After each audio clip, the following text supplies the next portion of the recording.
Good morning, AFM. We're going to start today talking about right triangle trigonometry. So we'll be solving right triangles. You guys have done this in the past. You've looked at triangles where you knew some of the side measures and you calculated a third side using Pythagorean theorem. Well, when we talk about solving right triangles, sometimes it's not just about the sides, it's about the angles as well, and you're going to have to be able to calculate all the aspects of the triangle. Not just their side measures, but angle measures as well. Sometimes you're given an angle measure and some side measures, and you have to do the other calculations. So it'll be a combination of finding angles and sides. So let's get started. Alright, right here we're talking about solving right triangles, so we want to be able to label the sides of a right triangle. We also need to be able to set up trig ratios, and we'll talk about what those are in a second. You want to be able to use the trig ratios to solve for the missing side lengths, and also to be able to calculate angle measures of the right triangle. Okay? And right here we're going to try and calculate the length of segment HT on this triangle. It's a right triangle. You can tell that is given. It's marked as a 90 degree angle right here. And they've given you the hypotenuse measure of 15. They've also given you the leg measure of 9. So again, the sides that are not the hypotenuse, they're called legs. And we know that if we're looking at just the side measures, you can use Pythagorean theorem here. So again, they've done their substitutions of their knowns, and we're calculating the unknown, which is x over here, right here. And their calculation yields a value of 12. Okay? So that's just straight up Pythagorean theorem. But again, these are right triangles, and other types of problems can show up. Those are going to involve trig ratios. When we get into talking about angle measures, you're going to have to know trig ratios. And these are your trig ratios here, and I hope you guys remember the saying so, ka, toa. Okay? If you recall this S right here refers to sine, and the OH refers to the sides for which the ratio forms the sine of the angle measure, which is the opposite side over the hypotenuse. And the C right here refers to cosine, and A and H refer to the sides that form the cosine ratio, which is the adjacent side over the hypotenuse. And then T right here refers to the trig function tangent, which also uses the opposite and adjacent sides, and the ratio of those two produce the tangent of an angle measure. Okay? So right here, we have sine of H, cosine H, and tan H. You always have an angle of interest right here. So here we're looking specifically at the angle H, and all three trig ratios are pertaining to that particular angle. So all of your opposite sides are with respect to H. All of the adjacent sides, well, those only refer to angle H. Okay?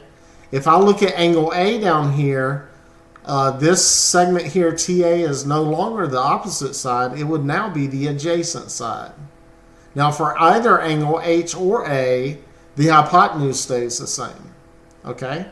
So when we talk about the not hypotenuse, when we talk about angle H here, the opposite leg is the one I can see sitting straight sitting straight across from angle H. Okay? If I'm standing in the corner where angle H is, I could reach out and touch the adjacent side, and I can touch the hypotenuse. Now, if I can touch it, that means it's beside me, and adjacent means beside. So I can touch the adjacent leg if I'm standing here at the corner of angle H. Okay? So each of these, sine A is just the opposite side over the hypotenuse. And again, we want to reduce the fraction. So that's what they did over here, 9/15. If I just divide by 3, then I get 9 over 3 is 3, and 15 divided by 3 is 5.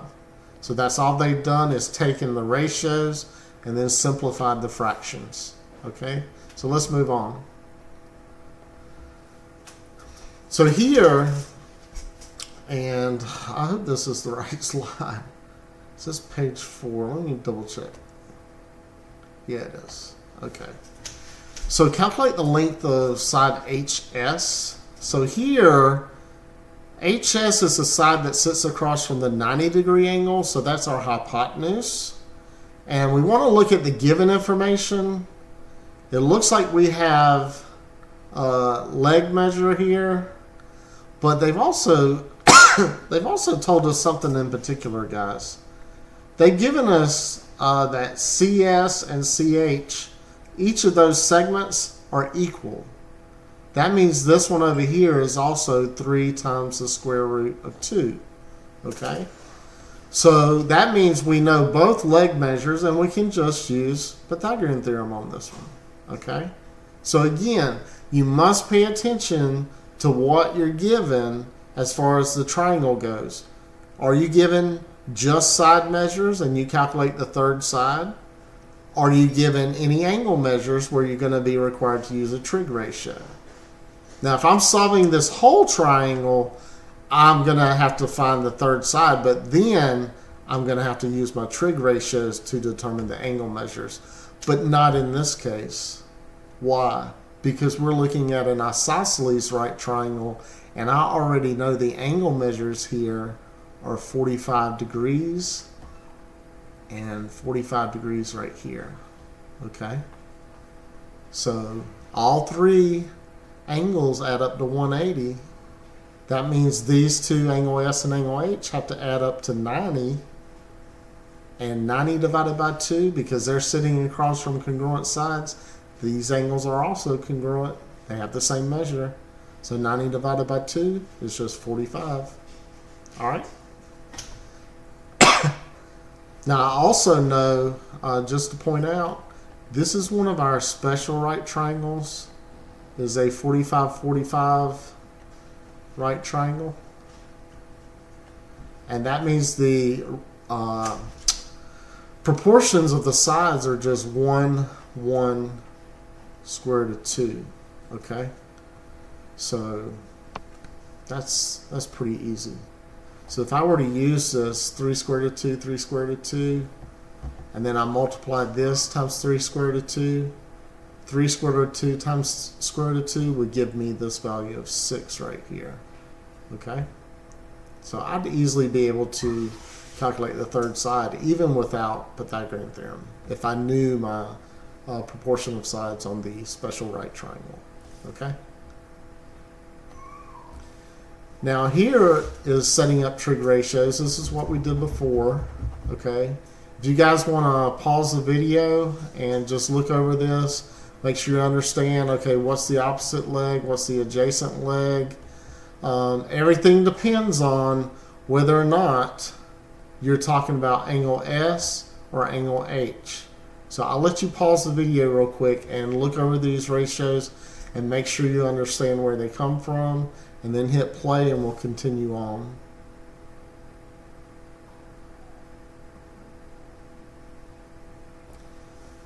All right, here we go. Actually, let's just go on and work a problem. Okay. Before we get into angle measures for right triangles and whatnot, we want to make sure that if you're using a calculator, that you know what mode you're in. Okay, because if you're doing any calculations for angle measures of a right triangle, or any for that matter, you have to make sure that your calculator is in degree mode. There are times you want it in radian mode, but for the work we're doing right now, you want to be in degree mode. So if you'll hit the mode key on your calculator, and then make sure that you're in degree mode. Okay? So you can do that now. If you need to pause the video and double check, that's fine. But hit the mode key and double check you're in degree mode. Okay? All right, if we're going to evaluate angles in the calculator, again, you should be in degree mode.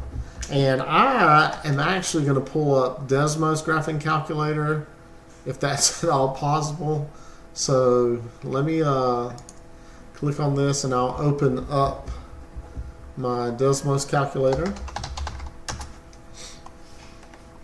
And I will show you how to determine if you're in degree mode here. If you want to check if you're in degree mode on Desmos, you want to click over here on the tool, the graph settings, and somewhere right down here at the bottom, do you see radians degrees? We're going to click on degrees. Okay, we want to make sure our calculations are in degrees. And then I'm going to click over here. And then let's switch back real quick. We're going to evaluate sine of 52 degrees. Okay. So let's do that. I'm going to switch pen colors here. So we want to type sine, and again, these sine functions work on Desmos. So there's sine 52, and it is 0.7880. Okay. So we're going to say this is equal to 0.788. All right. And I'm going to go ahead and put 0. I'm going to put these to 4 decimal places. Cosine of 122. We're going to come over here. And I can type cosine of 122. And I get a negative 0.5299. Okay. So that is a negative 0.5299. All right, tangent of 45. Do you guys remember what that is?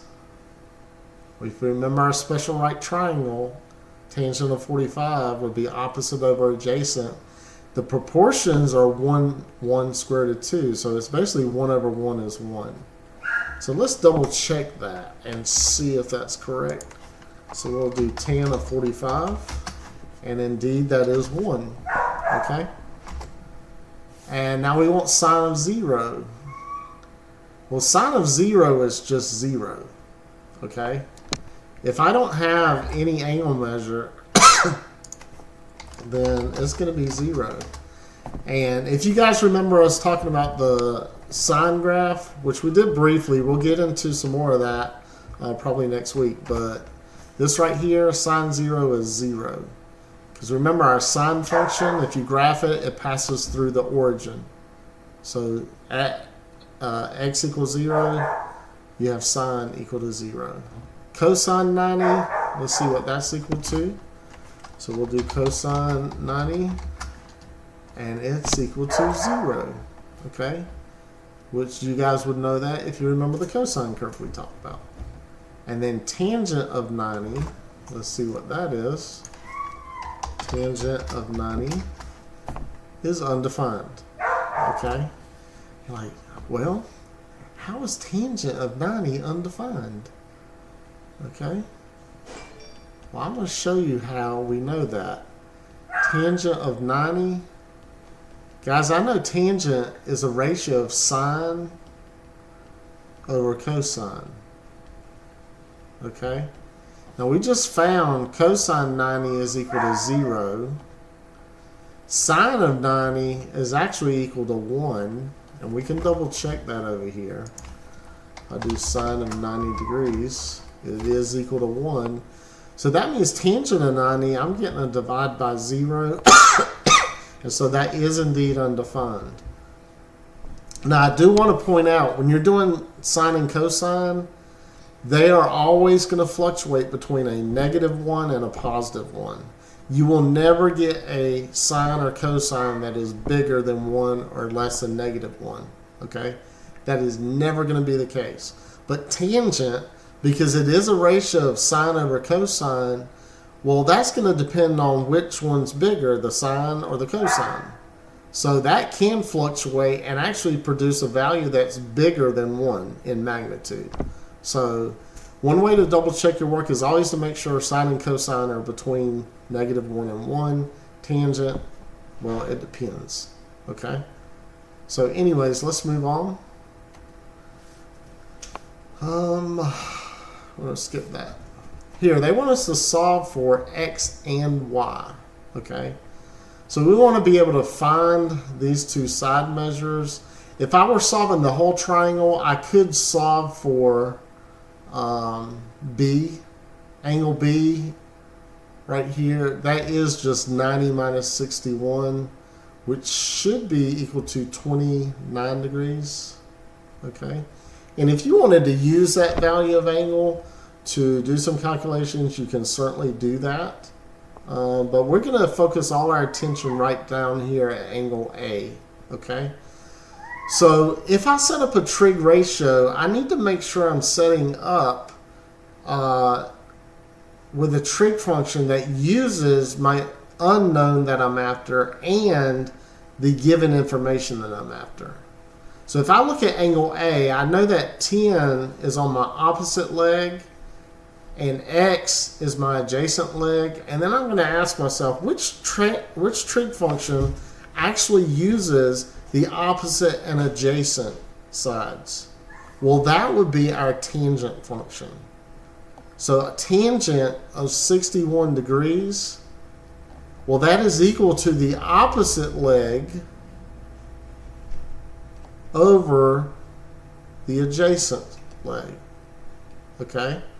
So the opposite side is 10 and the adjacent side is x. So I have tan of 61 is equal to 10 over x. Now if I put this over 1, I can cross multiply this and get x times tangent of 61 is equal to 10. Do you see that? So if I do that, I need to realize tangent of 61 is a number. The whole thing is a value. It's a ratio of sides. So all I have to do is divide both sides by tangent of 61. And that gives me my value of x. Okay? So if I go to my calculator over here, I'm going to get 10 divided by tangent of 61 degrees. And I get 5.543. Okay? So x is 5.543. I'm sorry. I need to erase that. And I apologize. My dog is outside barking. He likes to go outside and sniff the air, so I left him outside for a bit so he could sniff all he wants while I finish this video. And then I'll go get him. Alright guys, that gives us x. Alright. Now, I could use x and 10 and use Pythagorean theorem, but I don't want to do that because I actually rounded my answer. And when I'm solving right triangles, I don't like to use a rounded answer to do the next calculation. I like to use only the given information. So now I'm going to focus my attention on finding y, but I need to know which trig function uses the opposite side and y is the hypotenuse. So I need the opposite and a hypotenuse. Which trig function uses both of those sides? Well, that's going to be sine. So now I can set up sine of 61 degrees is equal to my opposite side is 10 divided by my hypotenuse, which is y. I'm going to set up a proportion here. So I'm going to put sine 61 over 1. I'm going to cross multiply. I get y times sine of 61 is equal to 10. And then I'm going to divide by sine of 61 on both sides. And that is going to give me my y value. So I get 10 divided by, before I finish typing this, we're calculating the hypotenuse. Can you tell me how you're going to know if you get the right answer? Can you think about that? How will I know likely I'm getting the right answer? Well, the hypotenuse should be the longest side. So when I finish this calculation, if I get a side measure that is shorter than either of the other two sides, I've done this wrong, okay? This should be a bigger number than the two leg measures that we just calculated. So let's see sine of 61. And I get 11.43. We'll say 11.434. 11.434. Okay, ask yourself, does that make sense? Okay, that's the hypotenuse. It's bigger than 10. It's also bigger than 5.543. So very likely that is correct. If I also want to double check, I can actually do x squared plus 10 squared and see if it's equal to y squared. So I can check it with Pythagorean theorem as well. So that is our first triangle. Oh my goodness. All right. So let's try another one, okay? We're given angle A here. We're given a hypotenuse of 13. And we're asked to calculate the two leg measures. So again, I want to set up trig ratios that involve my unknown as well as the given information, which would be the hypotenuse of 13. And I'm focusing my attention on A, so I know that Y is my opposite leg, X is on the adjacent leg, and 13 obviously is the hypotenuse. So if I go for X first, then I want to know which trig function uses the adjacent leg and my hypotenuse. Because again, I know my information about the hypotenuse, and I want to calculate the leg measure X given the angle measure 34 degrees for angle A. So which trig function uses the adjacent leg and the hypotenuse? Well, that is going to be, well, let me show you. If I write down my little acronym here, and you say, okay, which one uses A and H? Not this one. This one is A and H, so it's got to be cosine. So we're going to do cosine of 34 degrees is equal to the adjacent side over the hypotenuse. So cosine of 34 degrees is equal to the adjacent side is X divided by my hypotenuse, which is 13. Now if I put this over 1 and cross multiply, I get X equals to, because that's 1 times X, 13 times cosine of 34 degrees. So all I'll do is come over here, and I can just keep working down. That's okay. So I'll get 13 times cosine of 34 degrees. And I get 10.777. And I'm going to say, yeah, that makes sense.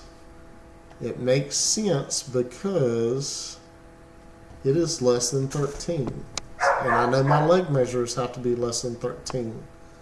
Now, if I look at the angle measure B real quick, that's got to be 56 degrees, I believe. And the reason I do that is because I want to point out, again, both of those have to add a 90. And I want to point out that the side that sits across from the smaller angle is going to be the smallest side measure. The angle that sits across from the largest side is going to be the larger angle, in this case 90 degrees. And then 56 degrees, well, that's going to be in between both. So I know that my next answer for Y, since it sits across from the smallest angle, it should be the smaller side. So it's going to be even smaller than 10.777. Okay? So let's set this up. I'm looking again at angle A, and I want to know which trig function uses the opposite leg and the hypotenuse. And I go up here. Sine is opposite over hypotenuse, so it's got to be this one. So we're going to say sine of 34 degrees is equal to, my opposite leg is y, divided by 13, the hypotenuse. So if I put this over 1 and I cross multiply, then I get 1 times y is y, and 13 times sine 34. And then y is equal to 13 times sine 34. So 13 times sine of 34 degrees. And I get 7.27. We'll say 7.27 rounded. Okay? And then you're finished. Okay? So it's not too bad. Okay? Always ask yourself, what trig function with respect to the angle of interest, in this case angle A, uses the side for your unknown and the side for your known? And you can use SOHCAHTOA to tell you which one. Just refer back to that. And then set up your trig ratio. Put your trig ratio over 1 to form a proportion, and then cross multiply and solve. Again, make sure your calculator is always in degree mode when you're doing these problems. Okay? And let's see if there's anything else here I want to share with you. Yes. Next, we are going to be looking at how do I solve for the angle measure. Okay, sometimes you're not given the angle measure, but you have to solve the right triangle, so you're going to have to be able to figure out, given the sides, how do I solve for the angle? And in this case, we're going to do what's called an inverse trig function. And these on your calculator are referred to as your inverse sine, inverse cosine, and inverse tan. They are denoted by this -1 superscript. And this is on your calculator as well if you're on a TI calculator. And other calculators do use the same notation. Now we're going to have to see on Desmos how do we do that. Okay, so I think the notation there is going to be a little bit different, because sometimes people call the inverse sine, instead of sine to the -1, they'll call it an asine or arc sine, and I think that's how Desmos is going to do it, but we'll check that in a second. But if I have sine of some angle measure that I don't know is equal to 1/2, in this case I know the ratio of sides is equal to 1/2, then I take the inverse sine of both sides to get me x, and x would be the inverse sine of the trig ratio 1/2, and then I get x is equal to 30. Okay, same thing with inverse cosine over here. You get x equals 0 for a side ratio of 1. So let's go to Desmos real quick and see if we can determine how to do inverse trig functions on there. So we're going to X these off, just clear our palette, and we'll do a little bit more math to finish up. Now, if I look at this keyboard, which some of you may have on your laptops and whatnot, if I click on functions, do you see right here? I do inverse sine. That's it. Okay. So we're going to do inverse sine of 1/2. So I'm going to do 1 divided by 2. And I get 30 degrees. Again, we are in degree mode over here. Do you see this? If you're not in degree mode, you can get some other crazy decimal answer. Okay. So make sure you're in degree mode, okay?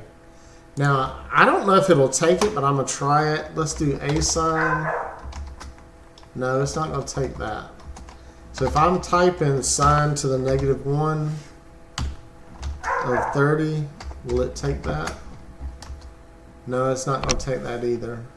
So you're actually going to have to pull up, I'm sorry, you're going to have to pull up your trig function, and I'm sorry guys, I seem to have lost my mouse. Somewhere there it goes. Sorry, my stylus was keeping my mouse from going and working. So anyways, so now we know how to do that.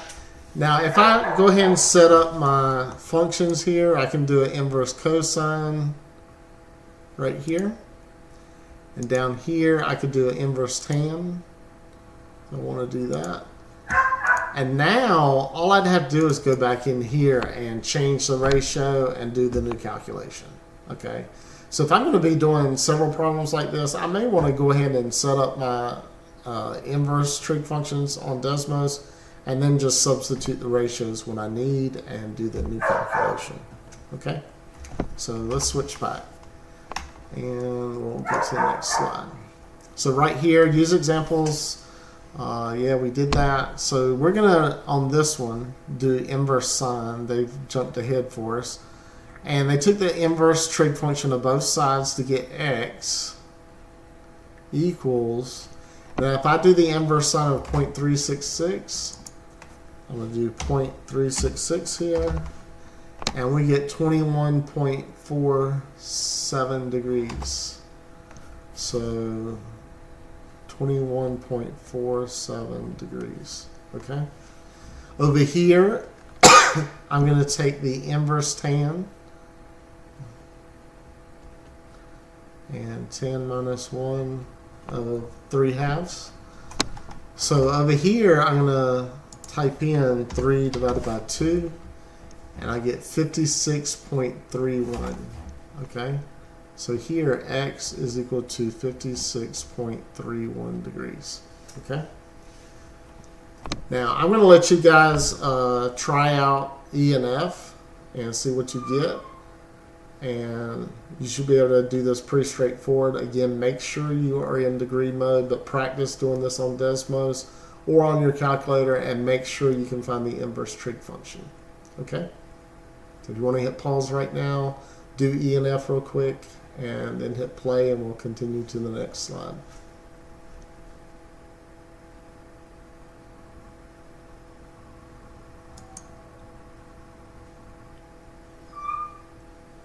Alright guys, this slide we're talking about finding the measures of the acute angles in a right triangle. Okay, again, if I'm given even 2 side measures, then I have enough to solve the whole triangle, because I can use Pythagorean theorem to find my third side. I could also do a trig function once I know an angle measure. I can do all sorts of stuff here. But if I'm only finding the angles, then I would be able to set up my trig functions and solve for both angles. If I'm solving for AC as well, I'd just go for Pythagorean theorem. But they've done this here. For angle A, they said, hey, let's use sine function because that's the opposite and hypotenuse. So they found the ratio and then took the inverse sine of both sides and found that the measure of angle A is 9.8 degrees. Measure of angle B, guys, I can use a trig ratio over here, but once I know measure of angle A, just subtract it from 90. This over here, that's overkill. Don't do that. Okay, just say measure of angle B, well that's just 90 minus the measure of angle A. Okay, save you some time. Okay, in trouble. Alright, so here let's do a problem. They want us to find the measure of angle A and the measure of angle B. So let's start down here with the measure of angle A. Changing pen colors here because I feel like it. So measure of angle A we don't know, but I do know this is my opposite side, this is my adjacent side, and this is my hypotenuse. And I can tell you I've not been given any information on hypotenuse, so I'm going to write up SOHCAHTOA, and I'm going to say I'm not going to use any trig function that involves hypotenuse here. Okay, I don't see doing that. I've lost myself here. There it goes. So sine and cosine, I don't see that happening. We're going to stick with tangent right here. So if I do tangent, I'm going to do tangent of angle A, okay, tangent of A is equal to opposite over adjacent, okay? So tangent of angle A is equal to 10.8 divided by 24.7, okay? So that means angle A is equal to the inverse tan of 10.8 over 24.7. Guys, until I get down to this point, I would not actually make that division on your calculator. Just leave it like this so that when you do type it in, you're not rounding your answer prematurely and then doing another calculation on it. Because all that does is that introduces error into your calculation. So measure of angle A, let's see what it is. 10.8 and 24.7, and we're doing inverse tan, right? So 10.8 divided by 24.7, and we get 23.62 degrees. 23.62 degrees. And now if I want the measure of angle B, that's just equal to 90 minus the measure of angle A. So that's 90 minus 23.62. And I can do that over here, guys. 90 minus 23.62. I get 66.38. So 66.38 degrees is the measure of angle B. And you're done. That is it. Not a problem. Okay? So again, I want to make sure I'm using the correct trig ratios for the information I'm given, and then set up your problem. If I have a trig ratio to get to the angle, I have to do an inverse trig function on that, and then you're given the degree measure of the angle. Okay? So let's let you try one. Can you guys try this one? Okay, hit pause, and I want you to calculate the measures of angle A and B, and then hit play, and we'll check your answer. Okay, so hit pause now.